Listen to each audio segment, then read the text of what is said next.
Hello, hello, hello, hello. 4-3. Okay, cool. Welcome, good now, and welcome again to BetaCodex Live on the second episode of season 2. And I am certainly excited to dive into the topic today. One of my favorite authors, Seth Godin, and his newest book, The Song of Significance. And with that, I will bring in my partner in virtue, crime, whatever we have to say, Niels Pflaeging. Hello, Niels. How is it at 10 p.m. your time? Hi, Ryan. Well, it's late in the evening, but still, and I only read the book today, as most of it. Okay. So I'm pretty updated with today. And yes, I had a wonderful day today, and yeah, let's see what we have to discuss about this book. By the way, this is the second episode of season 2, and it's the second book we're discussing. So this is really Exactly. starting in a different mood, in a different setting. So we're talking Yeah. about one book And today. again, yes, one book today, Seth Godin, Song of Significance. I'm a huge fan, have been for years. And I would, since you are very fresh with it, I'd love to hear what your initial thing is. What's your opening salvo? No. We might first talk about the author a little bit, about what you are a fan. Maybe I should ask you a few things first. Oh, How come please you're a do. fan? How many books of Seth Godin have you read? This is like my third or fourth book of Seth Godin. He's, of course, one of the most best-selling business book authors of this time. Yes. Comes from marketing, I think. He has a marketing background. Yep. Very, Very very much. Yes. witty, very good writing, very crisp writing, not boring at all. But what's your history with Seth Godin? Right. I discovered Seth in 2010. So I was at IBM at the time. It just kind of turned on me. The Icarus Deception was my first book, and it's still my favorite. I have read, oh my God, he's put 20 books out there. I probably read 15 of them. Oh, okay. So So you are really a fan. Okay. Did you ever yeah, see him I'm live really. or something like that? Oh no, I haven't. He has some great TED Talks. This whole Stop Stealing Dreams is his big talk about what education is, what it has become, and why. There's a little bit of that in this book, but Stop Stealing Dreams is the TED Talk.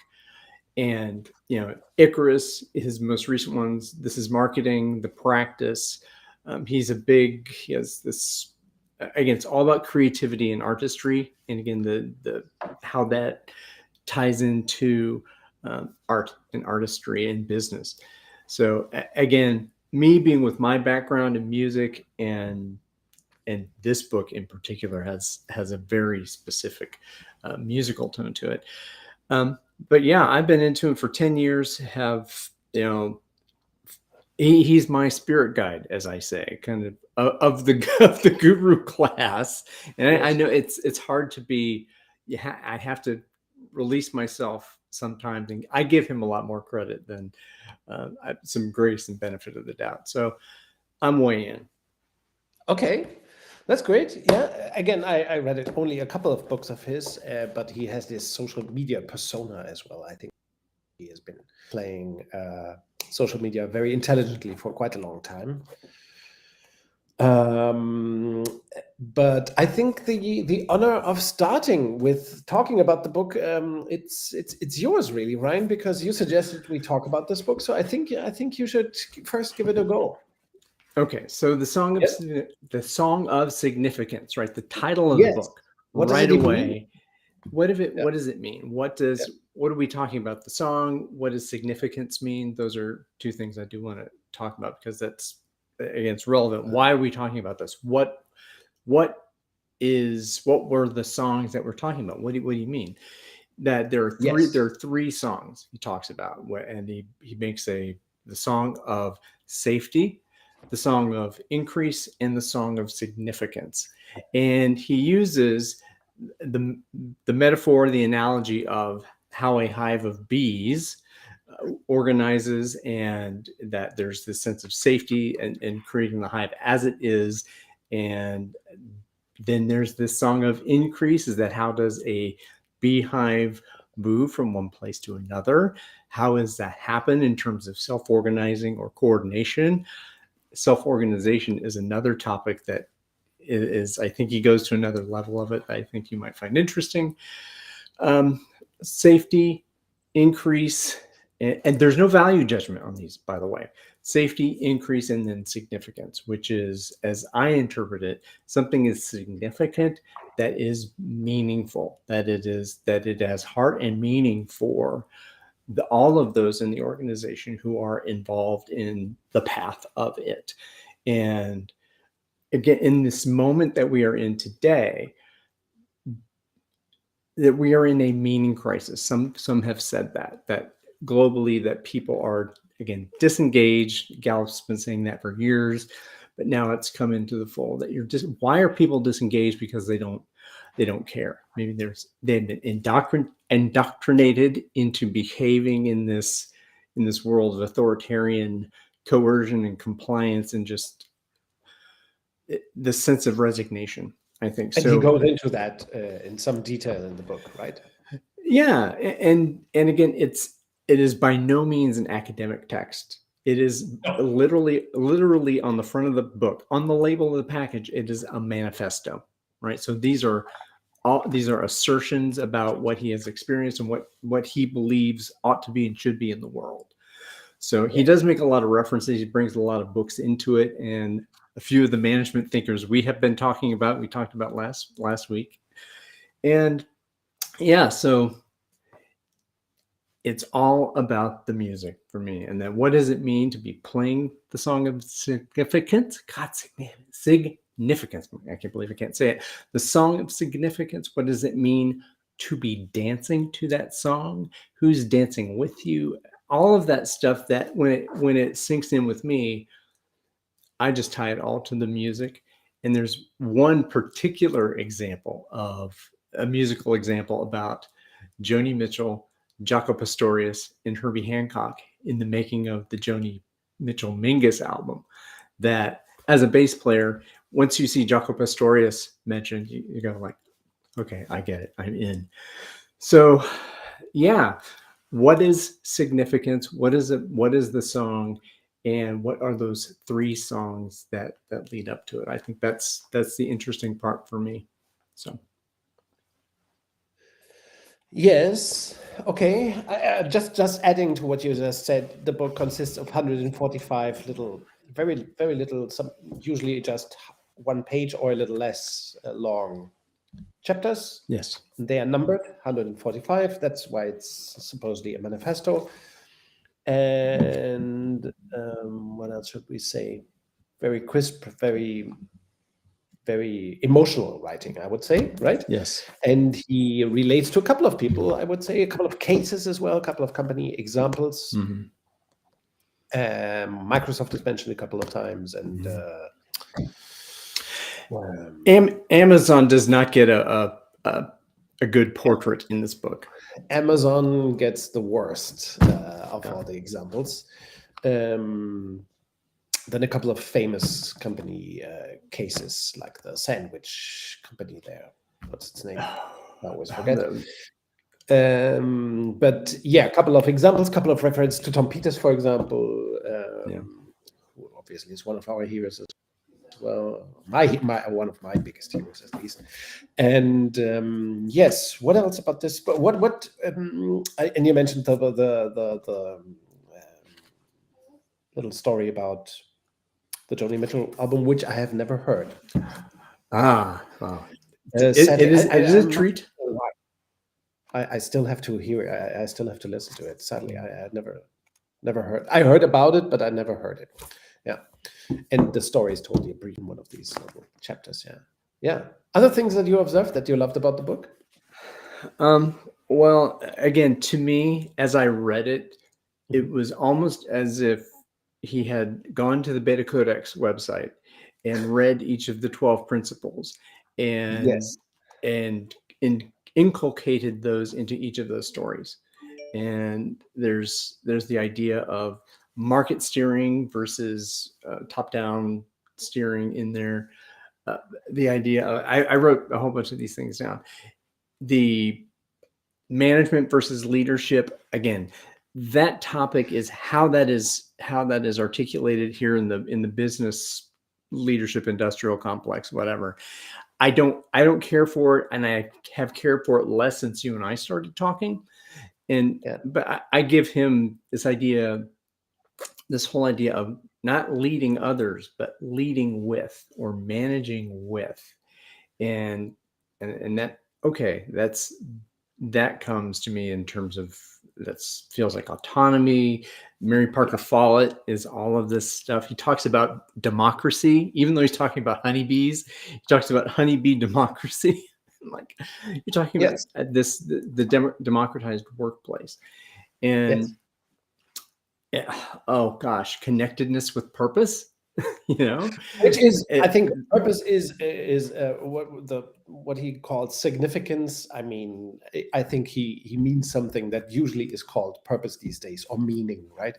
That's what he calls significant. I think it's very poetic title of this book. I mean, he usually has great book titles. This guy, Seth Godin, he's kind of maybe the only real artist currently among business gurus, right? The only guy with an artistic touch or nerve or sentiment or sensibility. So I think what he calls significance, most less prosaic authors would call it purpose, which is not so subtle. I think significance is a much more profound word, and he goes kind of. I think some of the chapters are really profound. Yeah.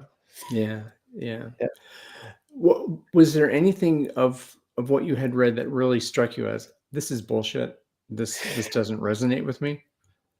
No, bullshit. I think this is low on bullshit kind of book. But I of course I noticed, and you kind of hinted me at the book originally, so I bought it a couple of months because you recommended it to me. Then I read it very briefly, put it away, and now preparing for this session, I read it thoroughly, and I could not quite share your sentiment.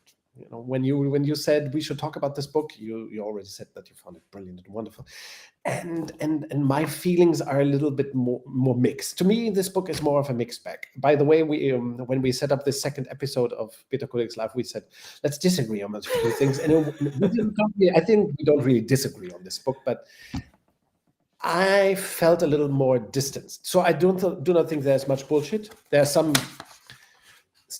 things where I wrote this in my usually, but this is for me. There's some passages, some details that I didn't like. But what I found, well, first of all, I noticed when I read the book more thoroughly, I found that some of the things doesn't resonate with me so strongly. So I wondered, okay, why does Rijon love this book, and why do I love it a little bit less? Yeah. And that became a major thing for me with relationship.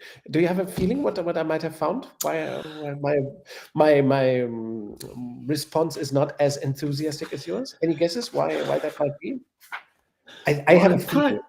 I kind of theorized about why am I not feeling the same thing that Rijon does. Well, maybe if I would think about kind of the way you consume and the way I consume, possibly different. That I'm hearing his voice in my head. I bought the audiobook. I listened to these books of his over and over and over, because I'm hearing the melody of him speaking. It's just I enjoy listening to him talk about that, and I'm reading it with that voice. It's very nice. He has a very nice voice, I think. Yeah, and I'm predisposed to relate to the artistic side of things, as opposed to what is the depth of that? What's behind that? I mean, do you have some kind of evidence? I mean, the sense of exposing the thinking and I guess the meat underneath it. I mean, it's possibly what you may be missing is that the depth of it. Yes. But I think there's something more. Let's see if that makes sense to you. When I read it, I felt that, or I wondered, why did Seth Godin even write this book? What was its motive? And reading through the whole volume, it's very fast read. I didn't read it in a fastest possible fashion, but it took me just a couple of hours to read it, right? So it's clearly a book that's written for a larger audience. But what I wondered, why did he come up with the idea of this book? I didn't read comments or critiques about the book, but this is what I think. This is a book about America in crisis. What I got from this book is that this is about America, but basically it says we have lost it, America is in crisis and we need to recover and we need to change our way of thinking about organizations, work, and business. So it's an incredibly American book. I'm not quite sure if all his books are like this. I remember that similarly a little bit with Tom Peters, who draws from American examples most of the time. It's very American, right? For example, there's a funny thing in this book. There's a mention of this company here, BioNTech. That's the name of this country. Have you heard of BioNTech, the company? Okay. The name is maybe it's what, man? There is this mention to the company that's related to Pfizer, he says. Oh yes. He profiles the researcher who she was heavily involved in the COVID vaccine, Gardasil, Prevnar 6. Her name? Yeah. I think didn't she just get the Nobel Prize for medicine? I'm not quite sure, but I don't know, but it's a very favorable picture of her. Yeah. No, she's excellent, highly impactful, has done highly impactful science, of course, especially related to the consequences for the COVID vaccines having been most impactful. And then he briefly mentions the two founders of BioNTech here in Mainz, close to where I live in Wiesbaden, and he doesn't even mention the company. That's the way Americans deal with cases. He doesn't even mention the company's name. Interesting. Right, so it's a very American book. That's what I conclude. He's singing to a particular audience. Yes, and I think the song is written for an American audience very much. I mean, it's written with American sentiment in mind. When I read the book, I thought of the opioid crisis. I thought of people on the streets and the downfall in a way in the last couple of years of American politics and society. So that's kind of what was one of the resonances in me, one of my reactions to the book. And Seth Godin articulates an ardent critique of management, as usual, of alpha, as we call it, right? It's an ardent critique. Yeah, and he draws on management history since Frederick Taylor. Yes, so and he comes to very much the same conclusions as we do, if I may say that, right? As a movement, and how he describes the alternative to command and control. He doesn't call it command and control. He calls it industrial management, as we do as well, right? And he contrasts that with leadership, as he calls. Then what I found confusing or irritating in a way was that he equals management and managers, as if managers were to blame a couple of times. Yeah. Okay, yes, those are the tonalities, let's say. I think it's an excellent primer on BetaCodex. I mean, for anybody to understand why the BetaCodex is and what it means to what it should mean to society, that Beta is the song of significance in a way. I think this is an excellent entry point. Right, but very American. Okay. Even better for Americans. That's how I put it. Yeah. See, so does it make sense what I'm saying? Yeah, absolutely. He doesn't use any European examples in the book at all. I don't think none. I counted. So yeah, I mean, and that's certainly because we're talking about global change when we're talking about organizational things. Yes, and he's not addressing that. He's addressing America. It's so it's okay. And to that extent, of course, there's some, and again, we have disagreed on this past about the cultural propensity of Americans in general to be this rugged individualist that I'm going to lead, I'm going into the wilderness. Follow me, right? So there's that there. And there was two things that came up while I was listening to you. One was, this book does not smell like alpha at all. So No. this book has a very has a very nice aroma of beta, and and that is I think very apropos. I'm trying to find a quote in the book that will bring this home. I might, while you are looking, I might comment on two things that might be interesting to our those who listen and might be interested in the book. I think the book has two lists in it.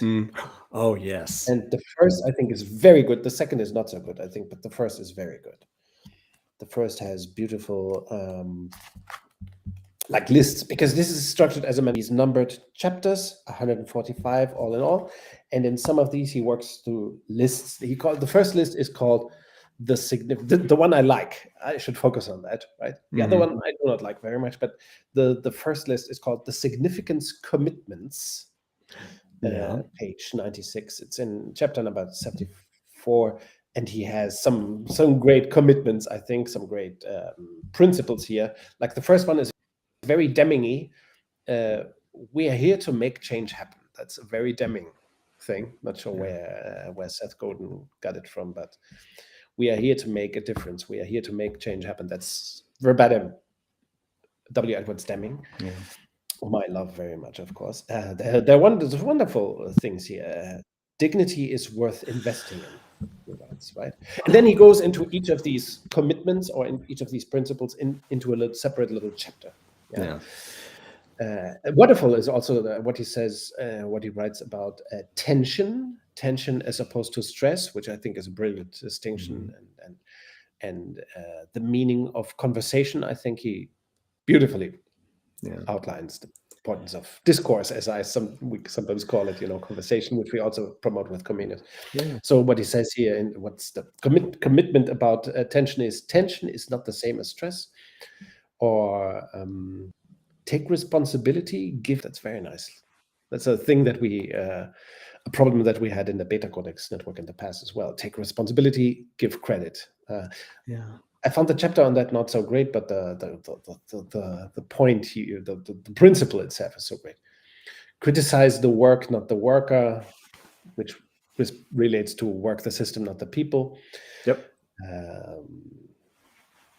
And he says, do the reading, which are fun. We have to read more. We have to read fucking more. Without reading, how can we advance? Or standards instead of obedience. It's a very well articulated principle. So in this in the book is just wonderful. The other one, I didn't like it so much, so I will not even mention it further. But this is very nice, very, very beta, I think.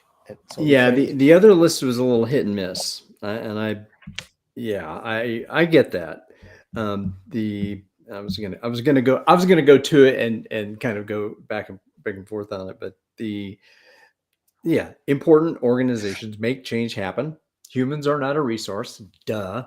That's a very highlighted point in the book, right? Yeah, and humans are not a resource, and goes into that. And that's a meme in the Agile community, very much so. And although you can only go so far if you're saying that within the structure of authoritarian, coercion.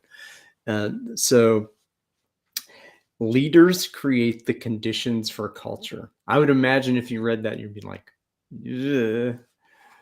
Yeah, what does it mean? What does it mean? That's what I wonder, because you of course know why I struggle with that kind of, because we like to, what I suggest, let's say, let me not weify it, let me put it personally. I always argue that we should always distinguish between culture and systems. We can only work systems, and that will change culture. And he's very close to that, I think, Seth Godin, but he's not, following it through. And also, of course, I thoroughly reject the notion of leaders and leading, and Seth Godin uses these words. He constantly talks to the leader, by the way. Yeah. He appeals to the reader as leader in a way, but he means the right thing. I mean, ultimately, this is a detail, right? This is just a question of tone, really, of tonality, of prose, let's put it like Yeah. I think by the way, he has a great little overview of words. Oh, at the on end, page yeah. 142, they're very good words. We have this. Not sure. Yeah, you have seen our collection of words, the power of language. Oh, yes. And I thought Yes. of including a few words that he comes up with here, like tension, for example. I think is a very useful word. Dignity, affiliation, very, very powerful, strong words that he uses in the book, and he goes into some of these terms. Yeah. Forcefully, I would say, in the book. Yeah. And I think part of maybe this, it could be another piece that may not resonate with you, but because of, again, where I came from, it's helpful. He does a huge amount of abstraction and simplification of these concepts to try and make them, I don't know about palatable, but memeable. Like, Yes. and the first thing, and he everything is about culture, and it's about, this is this huge theme, and he defines culture very, very simply. And I have a beta take on this too. Yeah. People like us do things like this, right? So that speaks to two things. The people like us is the affiliation, right? We are choosing to affiliate, and the do things like this is the system, right? So to me, that I kind of I can equate that. To me that is that we don't, well, there are some talks about leaders create the conditions for culture to happen. That whole idea. Philosophically, do you think that someone designing this container for people to live in, do you think that's creating a culture? And can you make that happen? And well, that the other part of that is, people together who are working together to do what the market wants and the world wants, and the people who are in the market to compete out there instead of competing here, and that's the things like this that we do. The system that it is practice, it is preparation, it is performing to standards, it is all of those things. So I'm transmogrifying those words and giving him the benefit of doubt. That's a word I love. With beta stuff. Transmogrifying. I think we got that from the same source, most likely, right? Calvin and Hobbes, is that the source you got? I love Calvin. You got it. I think philosophically, that's at least on par with Seth Godin's new book, Song of Significance. Calvin and Hobbes, yes, wonderful beta stuff as well. The transmogrifier, which is, for those who do not know Calvin and Hobbes, the transmogrifier and Calvin and Hobbes, which is this little, what is it? The little boy and the tiger that he the tiger that he sees living, that Calvin, the boy, sees living. It's just a toy tiger, but for him, the tiger is alive, and they play and they do stuff and have adventures and so on. And the transmogrifier is this carton box. Isn't that the transmogrifier? The carton box in which he sometimes goes into the box and is transmogrified into a monster or something like that. or anything, or that's he uses that as this reality creation, right? He creates his reality out of that box. Yeah. So I'm he's turned into a slug in one of the things that I just or a monster actually. Well, in this too, again, I'm going to bring the music into it, as I always do.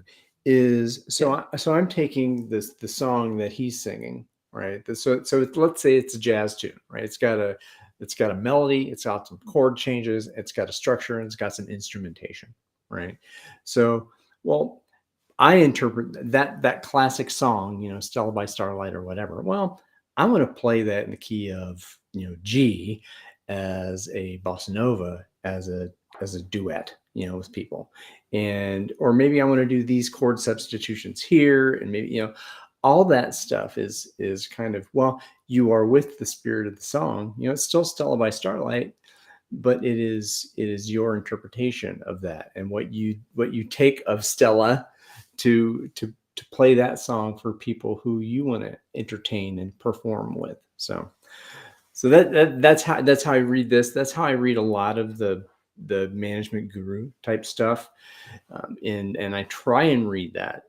And this may be an invitation for those who may be watching and who are curious about the BetaCodex, is that if you come at this material from a beta perspective, then you may realize the power of it, and that there's stuff in this material that's shit, and there's stuff in this material that is really honoring the dignity of people, and honoring and respecting that dignity, and having that theory why, in your mind, say, I believe that people do wish to have joy at work, that they do wish to be in ensemble and in concert with one another, and that they do want to take responsibility because they care. And they don't have to be carrot and sticked, and they don't have to be in competition with one another, but to be in teams. Now, I think, and you mentioned one thing before, and I'll certainly want to hear your response to that, is that why did he write this book? It's a manifesto for teams. It is for teams. All of his other stuff, and almost all of it, but it's mostly about individuals. It's about a linchpin. It's about becoming an artist.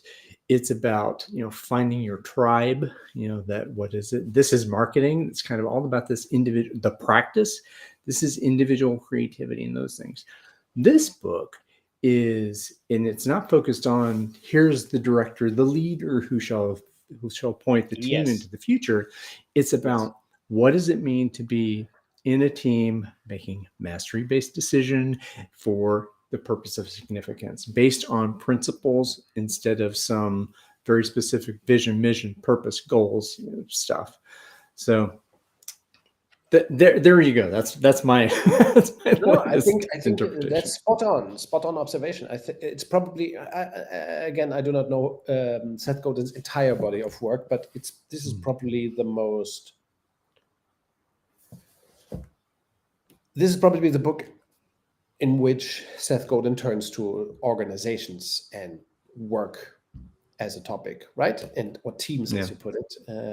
So it might indicate a shift in his attention as well to a different kind of topic, which is organizational change, societal change, maybe even, because in a way, I think, in some of the chapters, he relates this to he talks of the decline of productivity in the US. He doesn't even mention the US, but it's all about the US.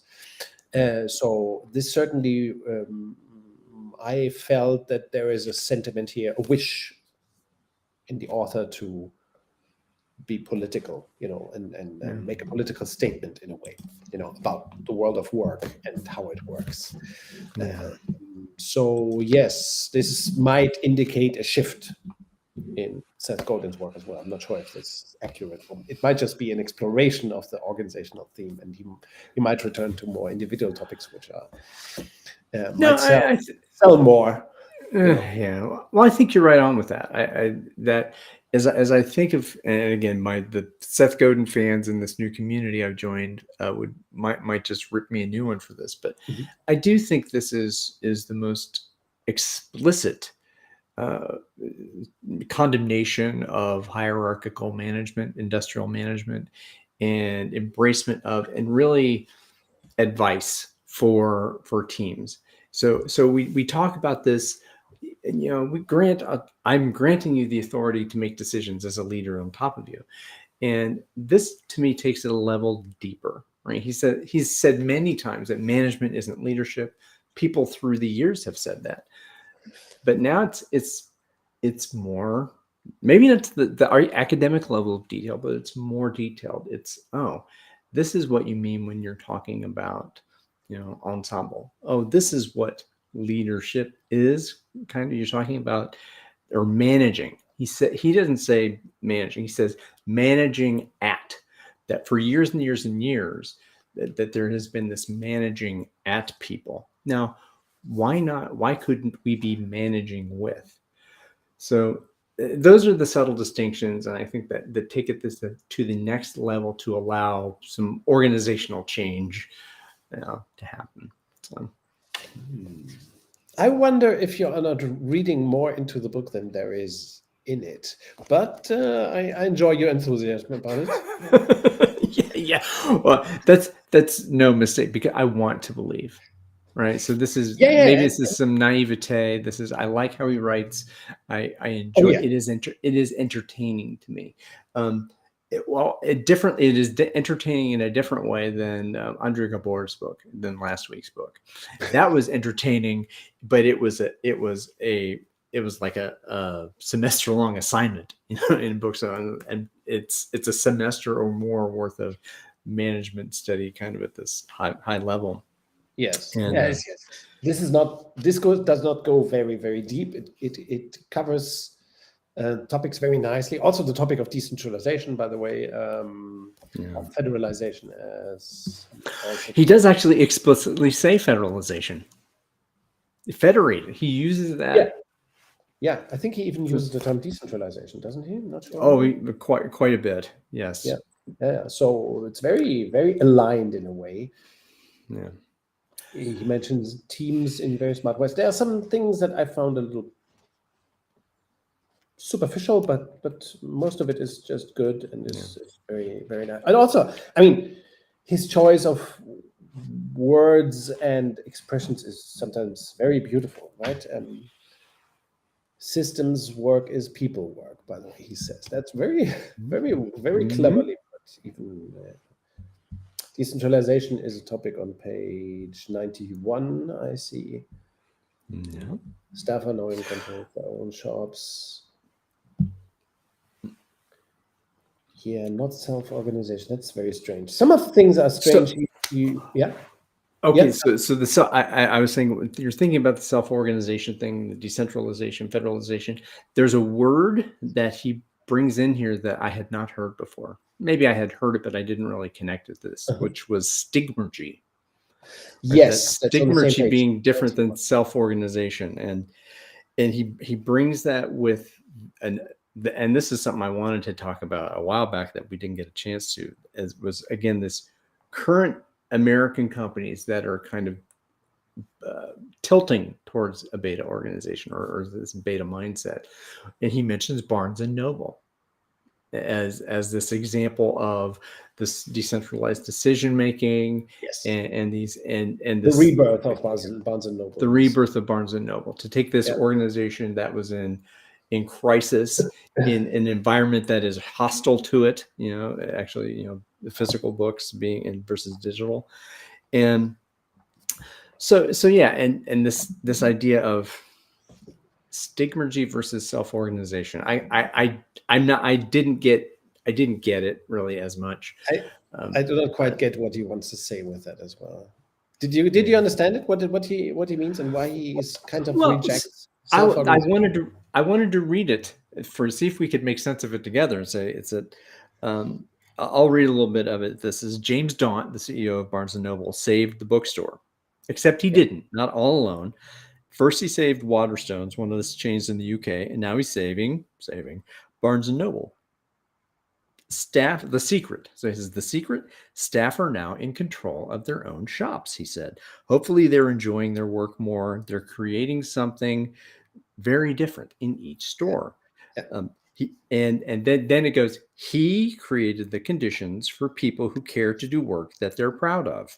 Okay. He turned down publisher bribes and co-op money and challenged employees who loved books to choose and promote books they loved. Okay. So that's the concept he draws out there.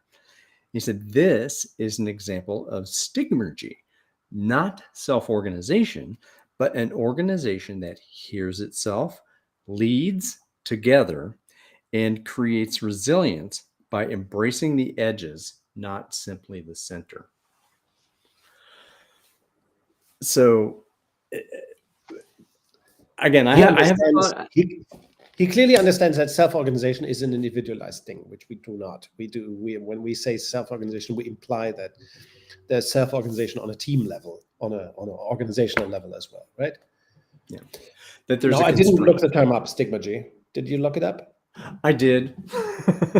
And And found? What did you find? I still tried to make sense of it. I think it was a further articulation of, or in making in depth what self-organization is. It was a type of self-organization. Going to the lovely Wikipedia, stigmergy is a mechanism of indirect coordination through the environment between agents or actions. Again, this is from the natural world and Yeah. well, not human. By the not way, in Seth social. Godin says here, bees aren't self-organizing. That's the start of the next paragraph here. Yeah. That's not quite accurate, by the way. Not sure where he got this, but yeah, that's exactly self-organizing. Yeah. But So it probably implies, probably he hasn't given it too much thought. I just put a question mark there at the side because not sure what he means. Yeah. But it's so beautifully written. You immediately forgive the guy for saying some things that are cliched sometimes. Didn't you feel that some of the stuff was a little bit cliched?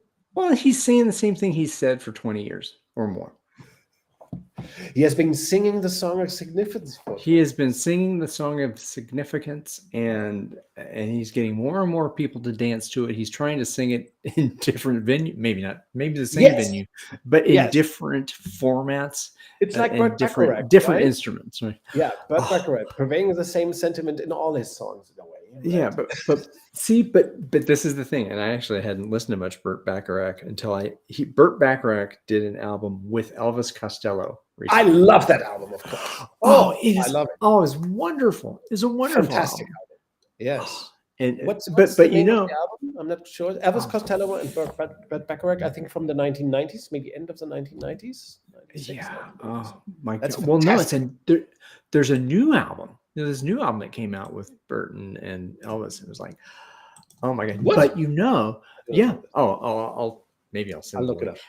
I'm sorry, everyone. If you ever look for the show notes, I have not gotten around to putting show notes to anything, so I apologize. We don't do show notes. Everybody has a browser. Fuck show notes. Yeah. No show notes in this show. We ignore that generously, kindly, unkindly, grossly. It's an invitation for you to do your research based on what we talk about. Exactly. Yeah. So, but if you know Burt Bacharach and you know Elvis Costello, you kind of know what you're gonna get. You know that this is this is Burt Bacharach. The arrangements, the tunes, the chord progressions, and if you know Elvis Costello, if you like Elvis Costello, you will love this album. But if you just don't dig Elvis Costello, you'll hate it. Just go away, go somewhere else. So. How can you hate Elvis Costello? I do not like. You'd be surprised as much as I like his collaborations. For example, I love this album that Elvis Costello did with Paul McCartney. Which one was it? In the 1990s as well. At the beginning of the 1990s. Not off the in our college days. No. It has flowers in water or something, or in earth on the cover. 1990, probably around that time. It's a fantastic album, really, really good. Maybe one of the best.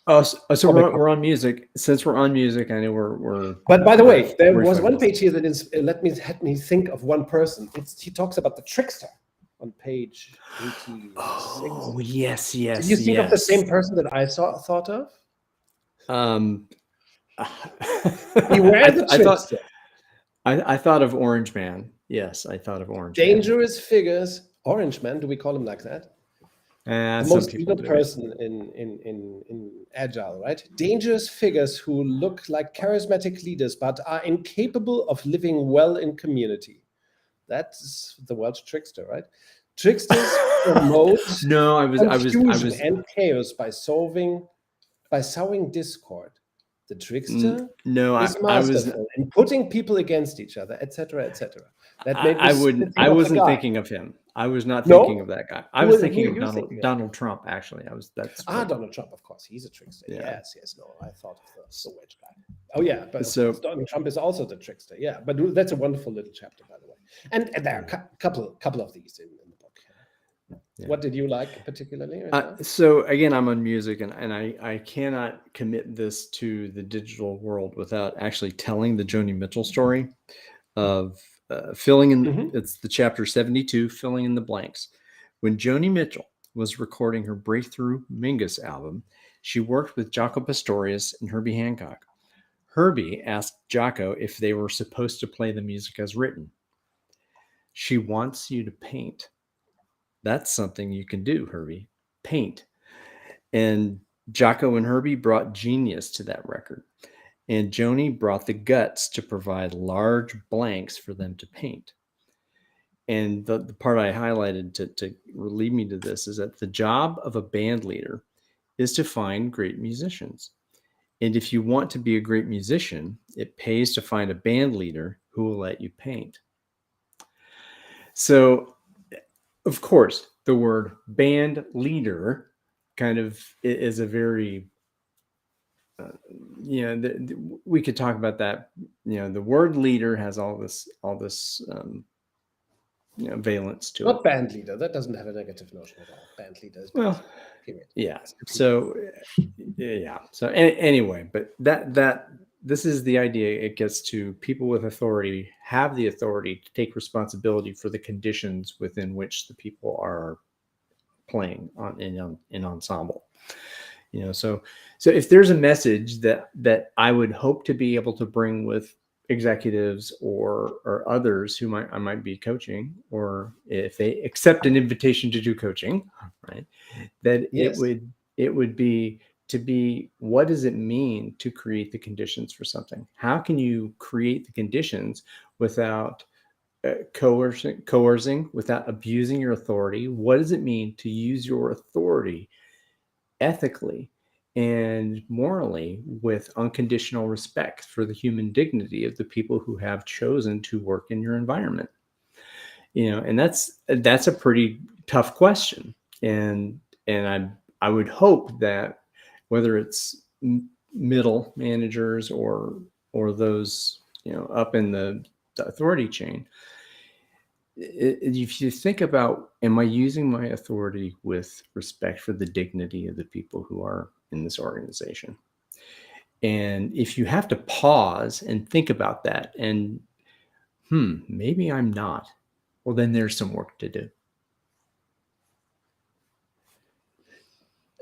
You just mentioned briefly that you are trying to combine in consulting or coaching work, trying to combine the themes of business and music, right? Exactly. Yes. That is the. You want to talk about that for a moment? I mean, we can get a little personal here. Yeah. Well, again, what I'm hoping to do, it's this thing I call organizational musicianship. It is, and that has many different levels. What does it mean to be with each other, for each other, as you are in ensemble? And in ensemble, when you are in improvisational mode, you're creating together. You can't plan the way a song goes necessarily if you are playing it live. There's only so much. If you have a composition, you do, and you put it on record. But this idea of bringing that metaphor to who am I as a person who has been assigned vested authority? I am here where I am. And if I think about what is the music that's happening, in my organization, if I think about, if I flip the script in terms of I'm commanding and controlling an army of people to do this thing, well, what if you were playing music? And what if it were that music that were inspiring people to dance, inspiring people to buy what you're selling musically? And that, I think that's me imposing a metaphor, but that's the way I would approach it, is that what does democracy mean really at that team level? And you bring into this idea of a rehearsing band, a performing group that practices, that rehearses, and then that performs. And this is a whole different meaning of performance management, right? How would I measure the individual performance of this bass player in this band? And why would I do that? Why? Yeah. Well, what's the point? So this is the idea of how do you engage with leadership in order to create this sense of democracy, the sense of honoring the human dignity of the people who you're with, and we're all in pursuit of the music, the spirit of this beautiful mystery of the human spirit that I call it. So that's what I bring to my coaching and in whatever I would do in this consulting type workshop group for small groups, and potentially in longer co-collaborative, co-creative efforts in being on the ground and doing delivery work. If that, I'm very much looking forward to that. I want to be part of that. As we both love basses. I mean, I have a bass here as well. I'm just a very humble. My technique is very humble on the bass, of course, as I'm more a guitarist. But, yeah. And you have an alembic. I have a humble Warwick bass, but still, yeah, it's not visible. You have to show it more. Show it. All right. Who else show it? So this is we're kind of getting into this session. So it is a real alembic. So it's a beautiful baby. Beautiful. So that looks very Mark Kingy. Mark Kingy, yeah, from 1983. But you don't have the LEDs in there. No, I didn't pay $10,000 for it like many people do. Alembic, yes. When I was like 16, 18 years old, I dreamt of an alembic as well, of course, because of Mark King, but also because it was the hottest bass brand at the time, right? No doubt about that. Stanley Clarke, Mark King, and my one of my top 3 players. So we notice that 0 people are watching now because they don't want to hear us talk about the bass. But Jimmy Johnson, the guy who played with Alan Holdsworth for and still for many years, and James Taylor. Ah, yes. Just this. I don't know if you've ever heard him play in other environments other than Holdsworth. No, he's just so melodic and such a support. I mean, just imagine. And he's a big alembic guy. He's one of the first 5-string alembic players. So. Oh. Okay, I didn't know that. Okay, I will take a look at that as well. Good.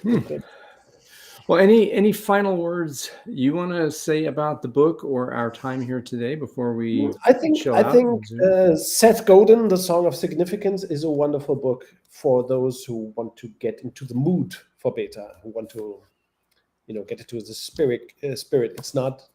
It doesn't go into the depth of how and all the principles that we talk about, but still it does a lovely job, I think, in contextualizing why beta is needed, why decentralization, why actual leadership is needed in organizations instead of just command and control, right? Yeah. What's your final words on Seth Godin, The Song of Significance? I think it's a great on-ramp for this session. It's a great introduction. It's a great invitation to beta. If you have a hard time figuring out the principle, it took me a year.